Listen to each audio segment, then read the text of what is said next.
사도행전 15장 36절에서 16장 5절입니다. 같이 읽겠습니다. 시작. 며칠 후에 바울이 바나바더러 말하되 우리가 주의 말씀을 전한 각 성으로 다시 가서 형제들이 어떠한가 방문하자 하고, 바나바는 마가라 하는 요한도 데리고 가고자 하나 바울은 밤빌리아에서 자기들을 떠나 함께 일하러 가지 아니한 자를 데리고 가는 것이 서로 심히 다투어 피차 갈라서니, 바나바는 마가를 데리고 배 타고 그룹으로 가고, 바울은 실라를 택한 후에 형제들에게 주의 은혜의 부탁함을 받고 떠나 소리아와 길리기아로 다니며 교회들을 견고하게 하니라. 바울이 더베와 루스드라에도 이름해 거기 디모데라 하는 제자가 있으니 그 어머니는 믿는 유대 여자요 아버지는 헬라인이라. 아멘. 자, 다시 한번 배경을 말씀드리면 이제 이방인 선교가 시작되었고, 그리고 거기에 사도 바울이 이제 그 일에 안디옥으로부터 파송받았고, 그리고 1차 선교가 끝났습니다. 그리고 이제 예루살렘에서 첫 번째 공의회 총회가 시작되어서 이방인 가운데 복음이 증거되는 것이 합당하냐라는 부분에 같이 온 마음이 하나가 되어서 다시 이제 이방 선교에 본격적으로 2차 전도여행을 가기 직전입니다. 근데 그 직전의 사건 하나에 대한 이야기를 이 사도행전은 올려놓고 있습니다. 사건을 올려놓고 있습니다. 이 사건의 쟁점은 전에 1차 전도여행이 있었던 일입니다. 36절이요. 시작. 며칠 후에 바울이 바나바더러 말하되 우리가 주의 말씀을 전한 각 성으로 다시 가서 형제들이 어떠한가 방문하자 하고, 1차 전도여행에 갔었던 그 지역을 다시 가서 그때 있었던 루스드라에 있었던 이고니아에 있었던 안진뱅이가 일어나고 또 죽게 돌아오는 놀라운 많은 역사들이 있었는데, 이런 일이 그리고 또 죽게 돌아오는 형제들이 어떻게 살고 있는지를 다시 가보자라고 했을 때에 거기서 의견이 갈렸습니다. 37, 38절 시작. 바나바는 마가라 하는 요한도 데리고 가고자 하나 바울은 밤빌리아에서 자기들을 떠나 함께 일하러 가지 아니한 자를 데리고 가는 것이 옳지 않다.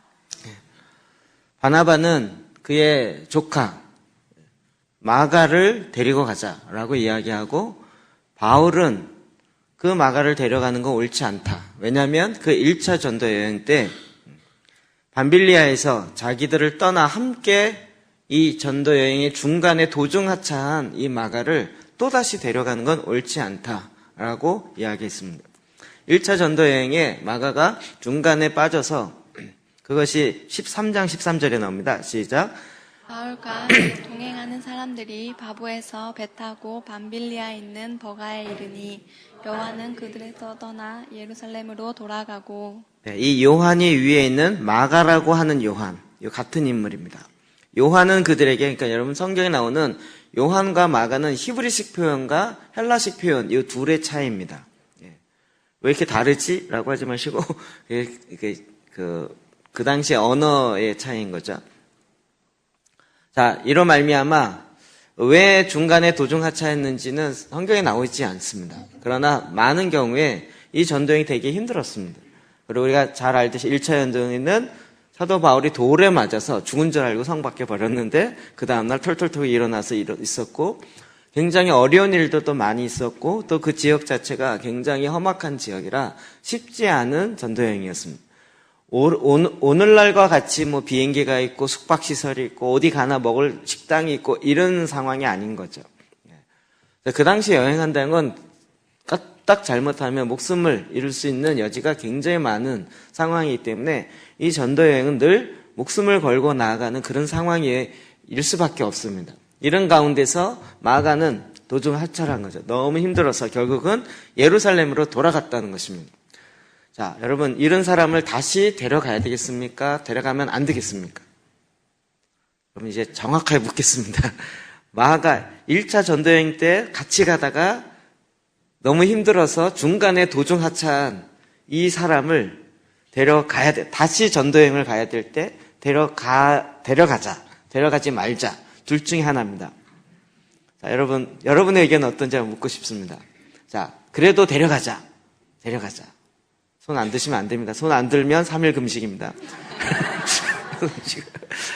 데려가면 안 된다. 선교에 방해되기 때문에 이런 사람은 다시는 데려가면 안 된다. 네. 자, 우리 바울파 손 들으셨고요. 데려가자는 바나바파입니다. 다시, 나는 바울 쪽에 가깝다. 나는 바나바 쪽에 가깝다. 네. 우리 안에서도 의견이, 이제 성경대로 우리 싸워봅시다. 36구절에 보면 서로 심히 다투어 피차 갈라서니. 그럼 바울과 바나바가 싸웠어요. 근데 어느 정도 싸웠냐면 심히 다투어갖고 아예 갈라서 버렸어요. 그럼 바나바의 성격상 굉장히 유한 사람이고 사람을 잘 품는 분인데도 불구하고 이 일에 있어서는 굉장히 싸운 거죠. 어찌 보면 둘 다 맞죠. 누가 옳다 그렇다 이야기할 수 없는 상황인 거죠. 근데 둘 다 옳은 의견인데 이 일로 인해서 의견 조율이 되지 않고 서로 심하게 다툰 거죠. 그리고 결국은 조율이 안 돼서 둘로 흩어졌다는 얘기입니다. 그래서 바나바는 자기의 조카 마가를 데리고 자기의 고향인 구브로 섬, 사이프러스로 그 섬으로 다시 배를 타고 돌아가게 되었고, 글로 가게 되었고, 바울은 실라를, 다른 사람을 택하여서 신라를 택한 후에 형제들에게 주의 은혜의 부탁함을 받고 이제 길리기아로 떠났다. 여러분 지도를 보면 이게 무슨 얘기인지 압니다. 지금 버가 여기서 떠나 있는 거죠. 자, 어디로 떠났어요? 지금 안디옥에 있는데 되게 둘이 다투었습니다. 그래서 바나바는 어디로 갔다고요? 구브로로 마가를 데리고 갔고 그 다음에 바울은 어디로 갔어요? 시리아와 갈리기아. 여기도 갈리기아. 이쪽 지역을 이야기합니다. 이해되시죠? 그러니까 전에 복음 전도했던 1차 전도행 했던 그 지역으로 다시 갔다라는 거죠. 둘이 어떻게 갈라졌는지 이해되시죠?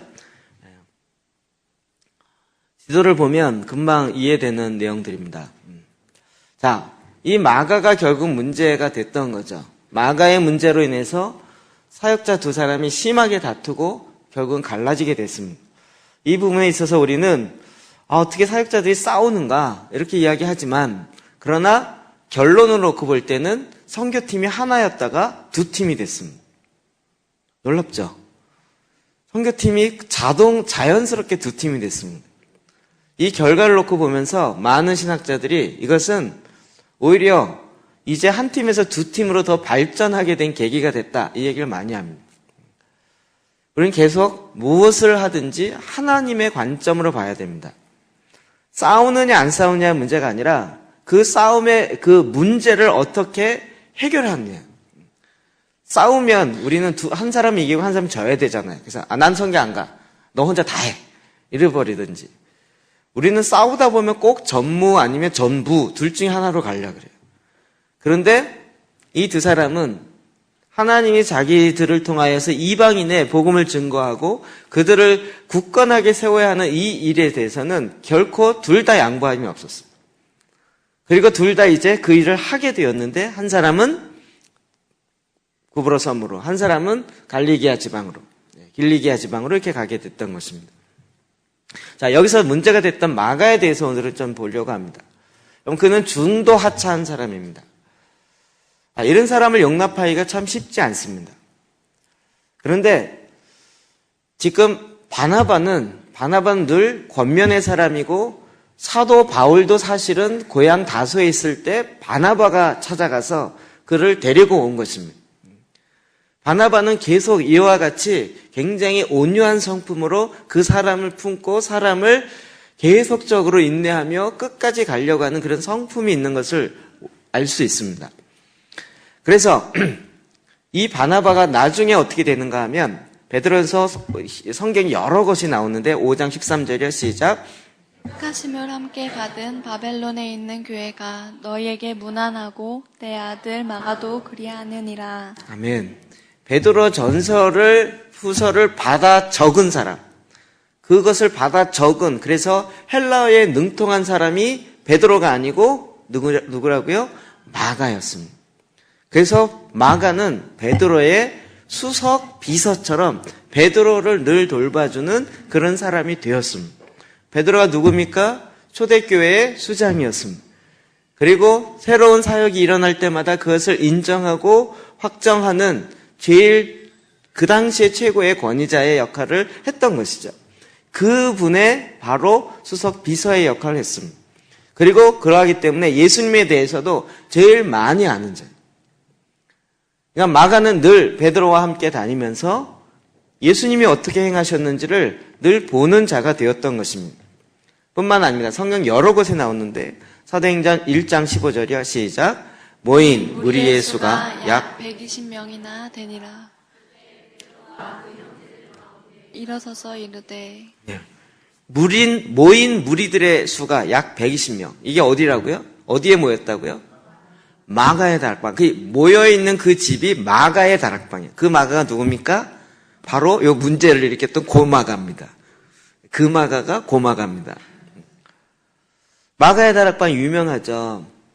그러니까 이 집안 자체가 굉장히 부유한 집안이었고, 그럼에도 불구하고 복음에 있어서 앞장서는 그런 사람입니다.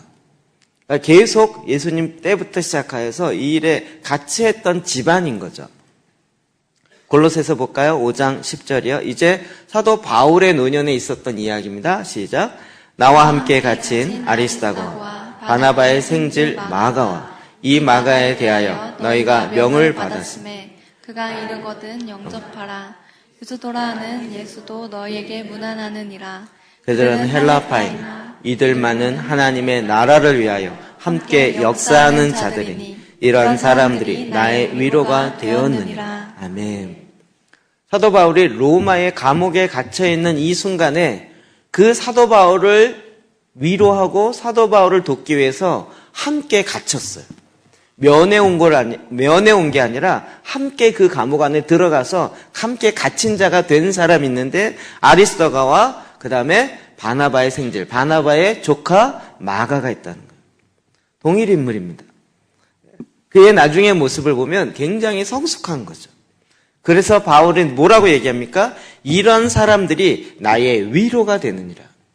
처음에는 문제였고, 처음에는 정말 속 썩이는 사람이었고, 싸움을 일으키게 되어지는 원인이 되는 사람이었는데, 나중은 위로가 되는 사람이었고, 오히려 그 감옥 안에 같이 들어가서 바울을 돕는 사람의 사도 바울의 마음을 시원케 해주는 사람이 된 것입니다. 바울이 또 한 번 이야기합니다. 디모데후서 4장 11절이요. 시작. 누가만 나와 함께 있느니라. 내가 올 때 마가를 데리고 오라. 그가 나의 일에 유익이니라. 이제는 마가를 데려오라고 이야기합니다. 그가 나에게 유익이라. 이런 사람으로 변화된 것입니다. 결국 이 마가는 사복음서 중에 하나인 마가복음을 쓰는 저자가 됩니다.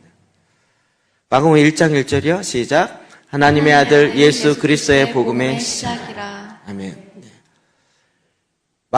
복음서를 써야 된다면 예수님의 제자 중에서 베드로가 써야 될지 모릅니다. 그러나 그는 이 글 쓰는 그 부분에 있어서는 오히려 마가에게 이야기하고 마가가 그래서 사복음서 중에 제일 먼저 쓴 첫 번째 복음서가 무엇이에요? 마태가 아니고 마가복음인 거죠. 결국 그의 마지막은 하나님 앞에 여전히 쓰임받는 그리고 헌신되어진 사람으로 변화된 걸 볼 수 있습니다. 누가 커버해 줬습니까? 바나바가 커버해 줬습니다. 우리에게 이와 같은 초대교회 역사들이 있길 원합니다. 그래서 리더가 굉장히 중요합니다. 한번 아니다 그래서 아닌 건 끝이다 이렇게 끝나면 정말 끝날 수밖에 없습니다. 그런데 그를 품고 그와 함께 갔던 바나바의 수고를 통하여 마가는 두 번째 선교 여행은 문제 일으키지 아니하고 성공적으로 갔겠죠. 만약에 마가인 본인도 자기가 첫 번째 자기로 인해서 선교가 어려움이 있었고 두 번째 그 어려움을 다시 만회하려고 가려고 했는데 이것 때문에 자기 때문에 또 싸움이 일어났고 바울과 바나바가 갈라지는 일이 있었어요. 어찌 보면 그는 그것이 내가 실패했고 나 때문에 이분들이 싸움까지 일으키게 되었다라는 것으로 인해서 마음의 상처로 인해서 다시는 주께 돌아오지 않는 엉뚱한 길로 갈 수 있는 사람이 될 수도 있었죠. 그러나 한 사람이 그를 품은 거죠. 저는 바울 스타일일까요? 바나바 스타일일까요?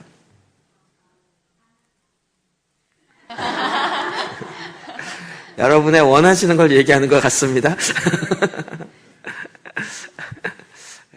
바나바라고 얘기하는 건 좋은데 바나바 이렇게 얘기하는 건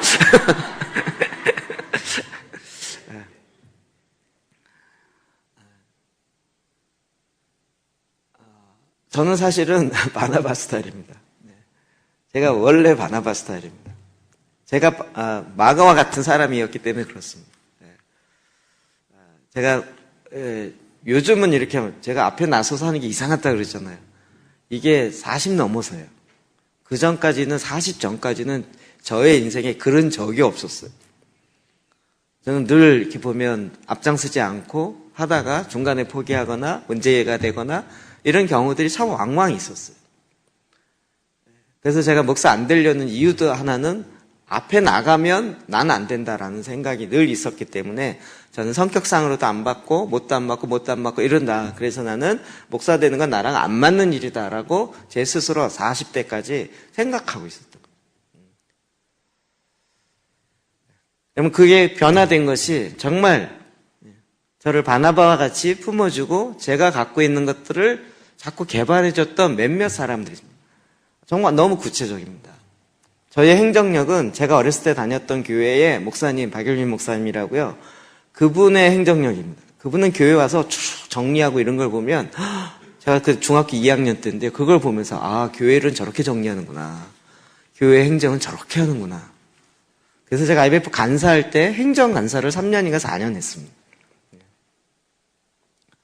그래서 제가 이 행정력은 그분한테 배운 거예요. 그리고 이제 소그룹하고 이런 건 제가 한번 입당 예배 때 와서 권면해줬던 김상훈 간사님이에요. 제가 학생 때 간사님이었습니다. 처음 저를 데려다가 우리 3명을 데려다가 가리키는데 그분이 서강대 연문과 출신이라 영어로 된 걸 펴놓고 그걸 얘기하면서 가리키는데 말할 때 맨날 영어를 섞어서 얘기했는데 그 말이 무슨 말인지 모르겠어요. 성경에 어소리티가 있는데 그 어소리티를 유지해야 되는 거예요. 도대체 어소리티가 뭐야? 묻지는 못하겠고 얘기할 때마다 영어를 이야기하는데 그분이 지금 총신대 신대원 교수입니다. 그분한테 소그룹과 이런 그리고 그 세 명을 앞에 데리고 가르쳤는데요. 정말 밤 10시에 데려가요. 자기 집에 데려가서 그때부터 시작해서 새벽 2시나 3시까지 하는데요. 3명을 가르치는데 그 앞에서 졸아. 너무 졸리니까 그 앞에서 이제 본인은 막 신나서 가르쳐. 3명 놓고 이야기하는. 그렇게 가회를 그렇게 개인적으로 저를 이렇게 품어줬던 그런 분들이 있어요. 지금 생각해보면 참 품기 쉽지 않았겠다. 제가 간사하고 저 같은 학생이 있었다 그러면 정말 아우 얘는 포기하고 싶다라고 하고 싶을 것 같아요. 왜냐하면 저는 선교단체에 사실 관심이 없어요. 늘 교회예요. 들으면 교회. 마치 지금의 목사님들이 제가 얘기하면 요거 들으면 우리 교회 어떻게 쓸어먹을까 이런 거 생각하듯이 제가 늘 그렇게 얘기했어요. 그래서 제가 늘 교회에 관심이 있었고 그때 교회 전도사였고 우리 모교에 다니고 있었고 그랬기 때문에 들으면 늘 교회 내가 이거 중고등부에 어떻게 써먹을까 뭐 늘 이렇게 얘기했어요. 제가 지금 그런 사람 보면 완전히 박살내요. 완전히 밟아버려요. 근데 그런 저를 품고 끝까지 간 거죠. 제가 보기에 가능성 있어 품었다기보다는 어쩔 수 없이 품은 거 아닌가? 뭐 이런 생각이 들 정도죠. 이런 식으로 몇몇 분들이 구체적으로 마가와 같은 저를 바나바처럼 품어줬던 그 사람.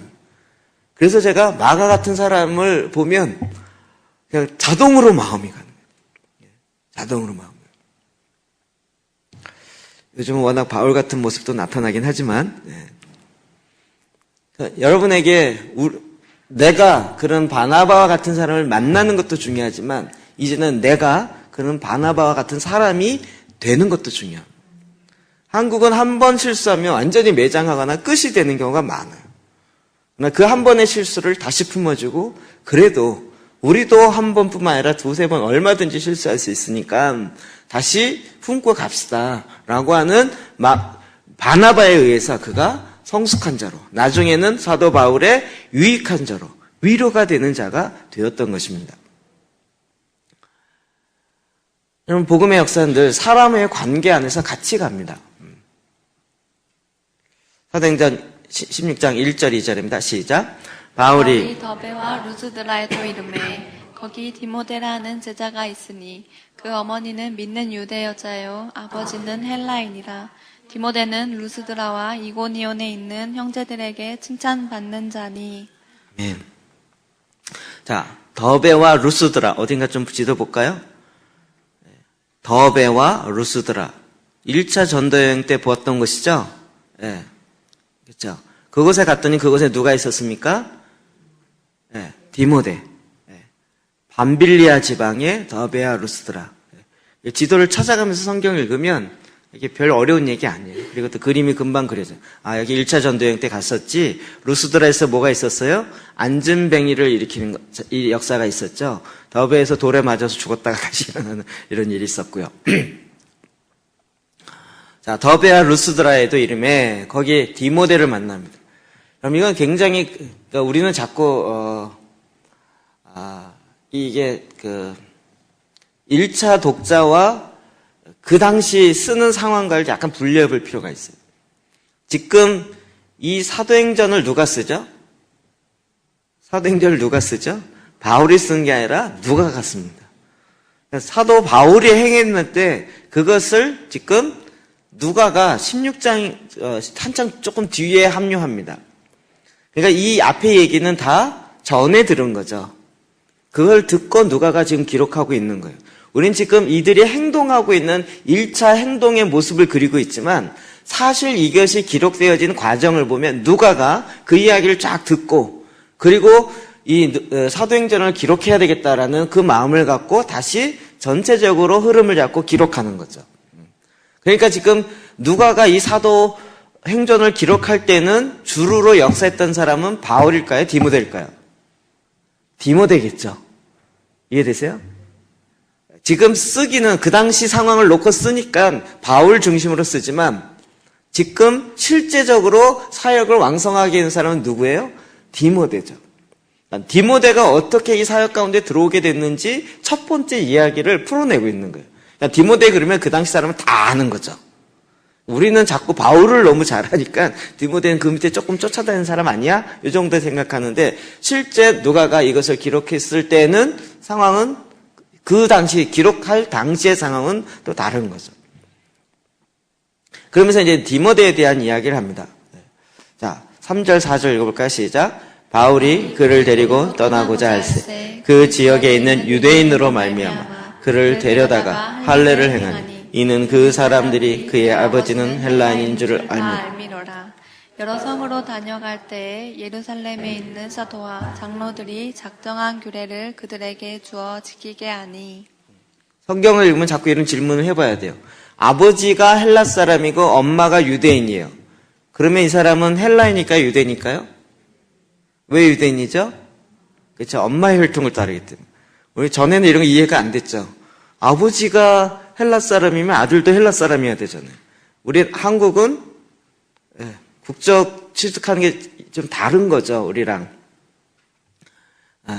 그래서 이제 지금 디모데는 아버지가 헬라인이라는 걸 다 알아요. 그런데 지금 각 지역마다 다니면서 유대인에게도 복음을 전해야 되는 상황이 됐고 그들의 지도자가 돼야 되는 상황이 되는 거죠. 그래서 그런 말미암아 그 지역에 있는 유대인으로 말미암아 그를 데려다가 할례를 행합니다. 여러분 할례를 행한다는 게 굉장히 모순되는 얘기예요. 왜냐하면 그 앞에 15장에 왜 총회를 하게 됐어요? 예루살렘 총회를 왜 하게 됐어요? 유대인들이 예수를 믿어도 할례 받아야 된다. 이방인들도 할례를 이것이 안건이 된 거잖아요. 그때 바울이 뭐라 그랬습니까? 믿음으로 구원 얻는 것이 할례를 행해야 되냐? 이것 때문에 더 이상 무거운 짐을 지우지 말자 이 얘기한 거잖아요. 자, 15장 2절 볼까요? 시작. 어떤 사람들이 유대로부터 내려와서 형제들을 가르치되 너희가 모세의 법대로 할례를 받지 아니하면 능히 구원을 받지 못하리라. 나중에 결론이 났죠. 유대인들을 무겁게 하지 말고 몇 가지, 4가지만 하지 말고 그리고 나머지는 놔두자 이거였잖아요. 그 4가지에 할례 들어가나요? 안 들어가죠. 사도 바울이 사실은 이방인에게 할례를 행하지 맙시다라고 주장했던 사람이에요. 근데 그가 이제는 거꾸로 디모데를 데려가는데 그에게 할례를 행해요. 아니 바로 앞에 그것 때문에 예루살렘 총회의 문제가 되어지고 논쟁이 되었는데 왜 그가 또 할례를 행할까요? 그 앞에 이미 사실은 답이 있습니다. 뭐죠? 유대인으로 말미암아. 유대인으로 말미암아.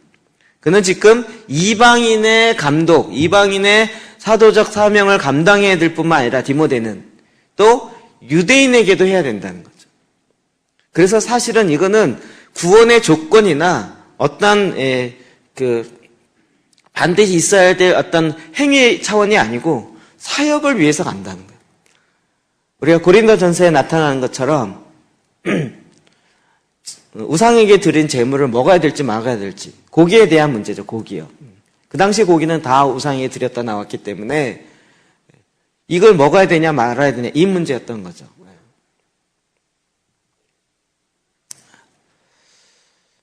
지난번에도 제가 이 얘기 몇 번 했죠. 공식적으로는 안 했나요? 했나요? 기억이 안 나네. 다른 데서 했는데 저희 교회에서 했는지 안 했는지 기억이 안 나요.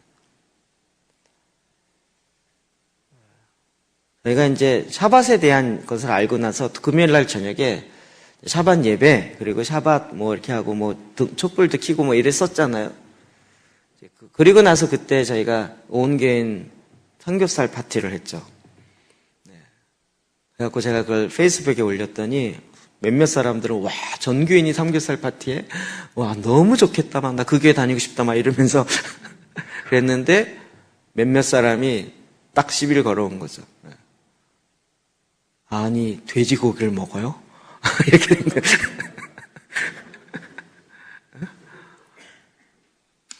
그래갖고 제가 또 욱해서 우리는 이방인이라 괜찮습니다. 딱 이렇게 했더니 믿음이 대단하다고 막 이러는데 그러니까 이런 것들이 늘 문제가 되는 거예요. 그래서 제가 문제가 된다면 우리가 6월절에는 고기 먹는 거 안 하겠습니다. 그냥 6월절에 먹으니까 문제되지 평일날 먹으면 전혀 문제 안 돼요. 그렇죠? 그래서 6월절, 부활절 끝나고 그때 안 하고 지난 한 3, 4주 지난 다음에 하는 겁니다. 이게 이해되시나요? 그래서 전에는 6월절 기념 뭐 이렇게 이런 식으로 아니면 장막절 기념 삼겹살 파티 이랬는데 이 장막절과 삼겹살은 안 맞는다는 거예요. 궁합이 안 맞는 건지 뭐가 안 맞는 건지 모르겠지만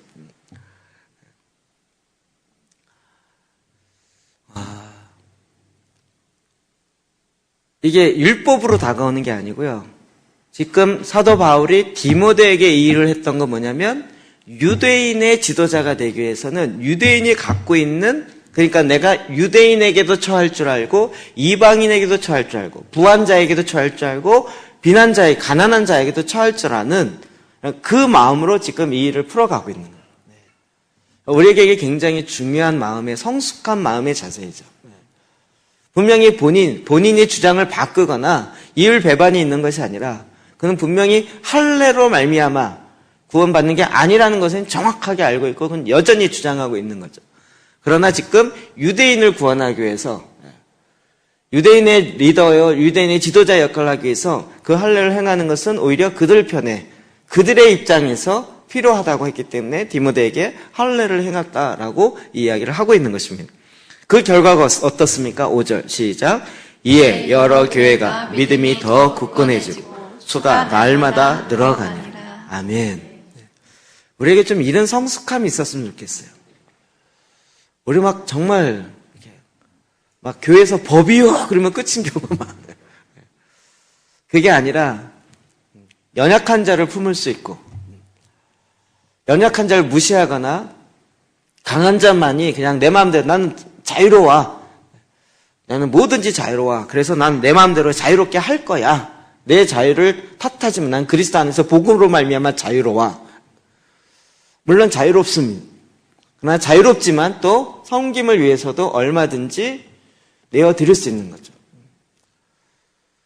얼마 전에 미국에 있는 후배가 이메일이 왔어요. 제가 봤더니 정말 한 6년 만인가 7년 만에 이렇게 이메일이 왔어요. 제가 대학부에서 깃발팀을 위해서 아르헨티나 선교사로 갔던 자매를 해서 1년 동안 간사로 세워서 깃발팀을 가르쳤던 그 자매예요. 그 자매 결혼하고 나서 나중에 제 소식을 몰랐는데 뭐 사역하다가 남편이랑 같이 미국에 가서 지금 박사학위 마지막 과정을 하고 있다고 그러더라고요. 그 자매가 와서 이제 어떻게 제 소식을 물어봤는데 아는 사람이 없어서 너무 궁금해서 유튜브에 그냥 심심해서 이득진 목사 쳤더니 설교가 너무 많이 올라오더라고요. 이게 뭐지? 그 자매 사실은 제가 IBF 할 때, 칼빈대 IBF 담당 간사할 때 학생이었어요. 그때는 제가 완전히 보수적이었고, 그런 사람이었는데, 동산교회 대학부 하면서, 셀 하면서, 치유수련회하고 이런 걸 보면서 깜짝 놀란 거예요. 아니, 어떻게 이게 바뀌었을까? 저 간사님이 이러는 거예요. 그래갖고, 이번에 다시 또 한 7, 8년 만에 다시 제 설교를 들으니까 또 바뀌었대요. 왜 이렇게 맨날 바뀌냐. 네, 그러면서 이제 메일이 왔어요.